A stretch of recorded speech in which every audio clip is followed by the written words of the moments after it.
नमस्कार दोस्तों, मैं सीताराम शर्मा हिंदी एंड संस्कृत क्लासेज में आपका स्वागत है। आज हम हिंदी व्याकरण में वाच्य पढ़ेंगे, तो चलिए शुरू करते हैं।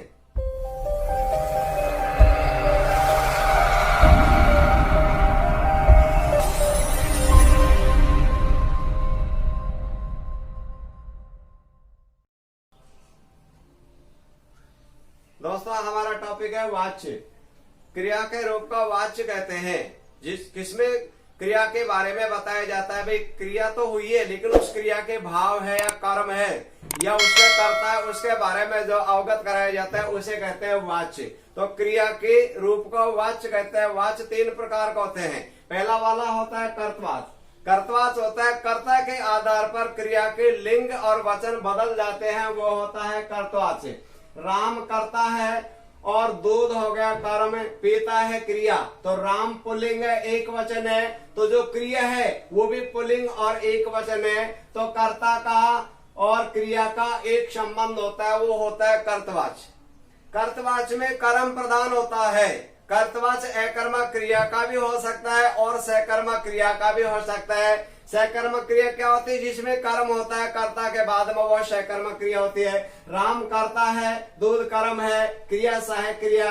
लेकिन कर्तवाच्य में कर्ता के आधार पर क्रिया के लिंग और वचन बदलते हैं। राम पुल्लिंग है तो पीता भी पुल्लिंग है। राम एक वचन है तो पीता भी एक वचन है, वो कर्तवाच्य होता है। सीता दूध पीती, सीता यहाँ पर स्त्रीलिंग है और पीती है, वो भी स्त्रीलिंग की बननी चाहिए, इसलिए कर्ता और क्रिया का एक संबंध होता है, वो हमेशा कर्तवाच्य होता है। इसमें कर्ता हो गया सीता, एक वचन है, और क्रिया भी हो गया पीती है, इसलिए कर्ता और क्रिया का एक संबंध होता है। ये वाला सकर्मक क्रिया हो गया।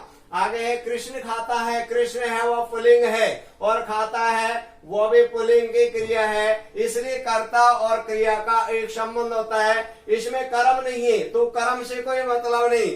कंपटीशन एग्जाम में पूछ लिया जाता है कि ऐसा कौन सा वाच्य होता है जिसमें सकर्मक और अकर्मक क्रिया दोनों का प्रयोग किया जाता है, वो हमेशा कर्तवाच्य होता है। यहाँ पर राधा खाती है, राधा स्त्रीलिंग है और क्रिया है वो भी स्त्रीलिंग की है सहायक क्रिया है, इसलिए कर्ता और क्रिया दोनों का एक संबंध होता है, वो हमेशा कर्तवाच्य होता है। दूसरा होता है कर्मवाच्य। कर्मवाच्य होता है जिसमें कर्ता के अनुसार क्रिया के लिंग और वचन परिवर्तित हो जाते हुए हमेशा कर्मवाच्य होता है। अगर मान लीजिए मक्खन है, मक्खन है पुल्लिंग, मक्खन खाया जाता है, खाई जाती है, भाई खाया जाता है, तो इसमें कर्म और क्रिया का एक संबंध होता है। जैसे कृष्ण ने मिश्री खाई, तो मिश्री शब्द वो स्त्रीलिंग है और खाई है वो भी स्त्रीलिंग हो गया। तो यहाँ पर कर्म के अनुसार क्रिया के रूप बदल जाते, परिवर्तित हो जाते हैं, वह हमेशा कर्मवाच्य होता है। यहाँ पर आ जाता है राम के द्वारा चिट्ठी भेजी गई।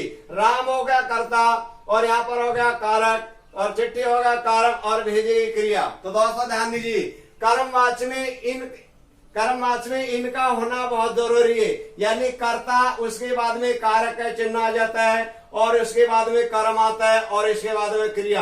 कर्मवाच्य में हमेशा कर्म प्रधान होता है। अब ध्यान दीजिए, कर्मवाच्य में दो पॉइंटों का मुख्य रूप से आपको याद रखना है। पहली परिभाषा होगी कर्म के आधार पर क्रिया के लिंग और वचन बदल जाते हैं, वो हमेशा कर्मवाच्य होता है। दूसरा पॉइंट याद रखना है, कर्मवाच्य में कर्म प्रधान होता है।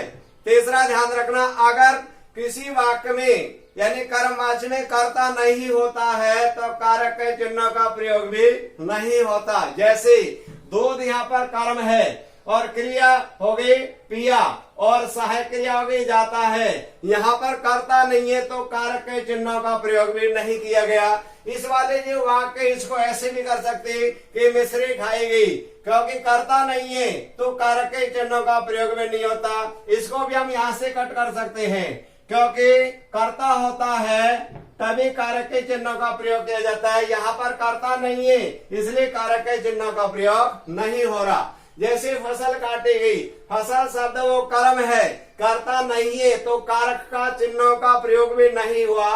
काटे गई, काटे हो गया क्रिया और गई हो गया सहायक क्रिया।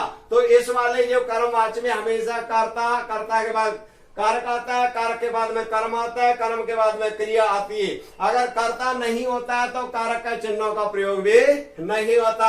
आ गया प्रधानमंत्री ने गरीबों के लिए वस्त्र प्रदान किए, प्रधानमंत्री हो गया, वो हो गया कर्ता, और यहाँ पर हो गया ने, यह हो गया कारक, गरीबों के लिए यानी ये हो गया कारक, चाहे कितने ही कारक हो, और वस्त्र हो गया वो हो गया कर्म, और प्रदान किए वो हो गया यानी क्रिया, प्रदान हो गया क्रिया, और किए हो गया सहायक क्रिया। तो यानी यहाँ पर हमको इस प्रकार का ध्यान देना, अगर कर्मवाच्य में कर्ता नहीं होता है तो कारक के चिन्हों का प्रयोग भी नहीं होता। कर्तवाच्य में कभी भी कारक के चिन्हों का प्रयोग नहीं किया जाता है, जबकि कर्मवाच्य होता है वहाँ कारक के चिन्हों का प्रयोग कर्ता के साथ जरूरी है। तीसरा वाला हो जाता है भाववाच्य। भाववाच्य हमेशा, इसकी परिभाषा है जब वाक्य में क्रिया न तो कर्ता के अनुसार हो और न के नाम से कर्म के अनुसार, बल्कि असमर्थता के भाव का बोध होता है, वह हमेशा भाववाच्य होता है। जैसे भाववाच्य में इनका होना जरूरी है, कर्ता, कर्ता के बाद कारक, कारक के बाद में क्रिया, लेकिन इसमें कर्म नहीं होता है। जैसे राम हो गया कर्ता, के द्वारा हो गया कारक, पढ़ा गया यह हो गया क्रिया। शिशु से खाया नहीं जाता, शिशु तो हो गया कर्ता, से हो गया कारक, खाया हो गया क्रिया, जानकारी नहीं मिल रही, और नकारात्मक होगा नहीं जाता है वो हो गया सहायक क्रिया।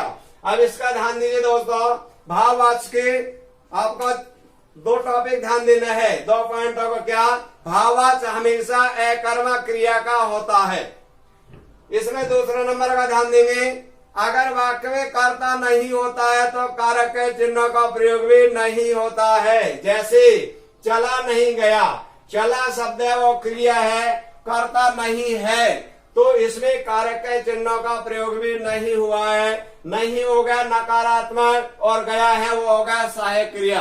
अब एक बार पुनः ध्यान दीजिए, कर्तवाच्य में कर्ता प्रधान होता है, कर्ता का रहना बहुत कंपल्सरी। जैसे बिना ड्राइवर के कोई गाड़ी नहीं चलती, उसी तरह से कर्ता के बिना कोई वाक्य नहीं होता, और कर्तवाच्य में कर्ता प्रधान होता है।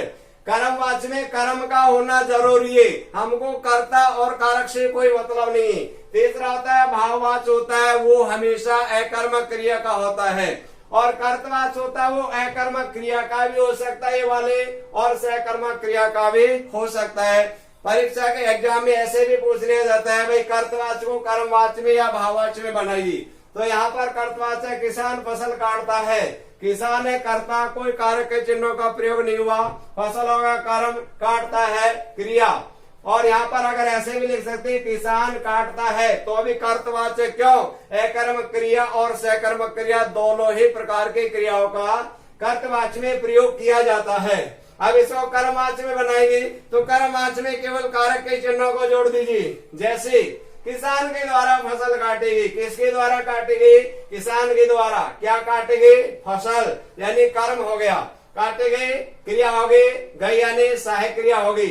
अब इसको भाववाच्य में जोड़ देते, कर्म को इसमें लुप्त कर दीजिए, यानी छुपा दीजिए, हटा दीजिए। जैसे किसान से काटेगी, किसान हो गया कर्ता, और से हो गया कारक, काटे यानी क्रिया, पता नहीं चल रहा क्या काटेगी, जबकि यहाँ पर पता चल गया भाई फसल काटेगी, इसलिए हमेशा अकर्मक क्रिया का होता है। आगे वाला उदाहरण है, माता खाना बनाती, माता करता है, खाना कर्म होगा, बनाती क्रिया हो गया, है सहायक क्रिया होगा। ये कर्तवाच्य हो गया, क्योंकि किसी भी प्रकार के कोई कारक के चिन्ह का प्रयोग नहीं हो रहा। जबकि माता द्वारा खाना बनाया गया, इसमें कर्मवाच्य में कारक के चिन्हों का प्रयोग जोड़ दीजिए। यह आ गया माता ने बनाया, यहाँ पर माता हो गया कर्ता, ने हो गया कारक, और बनाया ये हो गया क्रिया। और तीसरा वाला उदाहरण है, दादी कहानी सुनाती है, दादी करता है, कहानी कर्म होगा, सुनाती क्रिया है, सहायक क्रिया है। इसको कर्मवाच्य में बदलेंगे तो हम कारक के चिन्हों का प्रयोग कर दीजिए। दादी हो गया कर्ता, से हो गया कारक, कहानी होगा कर्म, सुनी है वो हो गया क्रिया। आगे वाला दादी ने नहीं सुनाई, यानी पता नहीं चल रहा भाई क्या नहीं सुनाई, दादी है करता है, ने हो गया कारक, नहीं है वो नकारात्मक, और सुनाई हो गया क्रिया। तो दोस्तों भाववाच्य में हमेशा किन किन चीजों का प्रयोग किया जाता है? कर्ता का, उसके बाद में कर्ता है तो कारक का, और उसके बाद में क्रिया का होना जरूरी है। इसमें कर्म नहीं होता, इसमें यानी जो कर्मवाच होता है इसमें कर्ता होता है, फिर कारक होता है, फिर कर्म होता है, फिर क्रिया होती है। अगर कर्ता नहीं है तो कारक के चिन्हों का प्रयोग नहीं हुआ, या कर्ता था तो कारक आ गया, लेकिन कर्म होना जरूरी है। जो कर्तवाच होता है किसी प्रकार के कारक के चिन्हों का प्रयोग नहीं किया जाता। अब जैसे मान लीजिए राम ने रावण को मारा, तो यहाँ पर अकर्मक क्रिया कारक के चिन्हों का प्रयोग हो गया, इसका मतलब भाववाच हो गया। देखिए अगर राम ने रावण को तीर से मारा तो तीर होगा कर्म, इसलिए कर्मवाच हो गया। और राम मारता है ये कर्मवाच हो गया, क्योंकि कारक के चिन्हों का प्रयोग नहीं हो रहा है। अब इसमें दोस्तों आपको स्क्रीन पर कुछ एग्जाम में आए हुए क्वेश्चन दिखाई दे रहे होंगे, इन पर भी आप लोगों को ध्यान देना है। अगर आपको ये वीडियो अच्छी लगी तो इसे लाइक करें तथा हमारे इस चैनल को सब्सक्राइब करें, और इस टॉपिक में किसी भी प्रकार की कोई प्रॉब्लम हो तो आप हमें कमेंट करके अवश्य बताएं।